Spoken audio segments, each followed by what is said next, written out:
By now, I think we all know that Christmas is coming.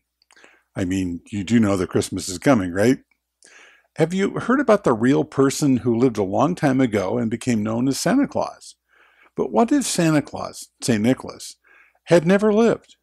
Would we still have what we now call Christmas? I think so. And let's talk about that. Just think of all the things that make Christmas the holiday it is. Can you name 5 things other than Santa Claus, Mrs. Claus, the North Pole, the elves, and the reindeer that are part of Christmas? Any takers? Did you think of things like Christmas cards, Christmas presents, Christmas carols, Christmas trees, snow, lights, Yule logs? Why is this? Well, I'm glad you asked. In that part of the world where the winters were dark and cold and very, very long, our ancient ancestors suffered mightily trying to stay warm, and like most humans, they missed the warm sunshine. So to help fight off the sadness and suffering of these long, cold winter nights, our Western ancestors many, many, many thousands of years ago started having festivals of light to conquer the darkness. Entire villages would gather around huge bonfires and sing songs and tell stories, exchange presents, and eat lots and lots of goodies, like cakes and pies and cookies. Sure, they probably knew these things were bad for them, but when you were afraid that you wouldn't live to see another spring thaw, you tended not to care. Those parties became popular during the darkest part of the winter, when the sun shone the least. This is the time of the winter solstice, the shortest day of the solar year.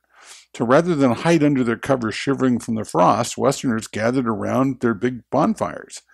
Over the years, in really, really cold places like Germany, small evergreen trees were cut down and brought indoors to be decorated with candles so the light would stay on after the bonfires went out.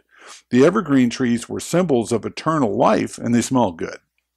They made most people feel safe and happy.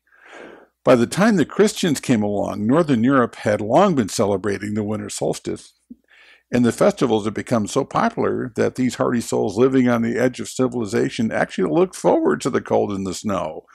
Well, the snow anyway. Not only did they have parties that went on for days centered around the solstice, which falls somewhere around December 21st, but they learned to extend the celebration so that as soon as it started snowing, they started partying. They learned to ski and skate and sled and do all the winter sports. The Christians knew they couldn't replace the winter solstice with celebrating the birth of Jesus, which actually was in August, so they just updated the celebration to be about the birth of Jesus rather than the death of light. That was pretty clever. It worked. So for the past 2,000 years, Christians who converted nearly all of the people in the North to Christianity added songs and the idea of a holiday, which is a holy day, to remember that Jesus was born and that the celebration had a deeper meaning than just keeping warm, eating lots of sugary treats, and spending money on presents. So as the days get shorter in the Northern Hemisphere, where a lot of the world's population is based, and the weather gets cold, remember that our ancestors didn't know about the baby Jesus, but in their own way they celebrated hope and life, light and warmth. We do know about the baby Jesus, and we have the whole story now about how he changed the world for the better. We have the whole new reasons for believing in the good of mankind.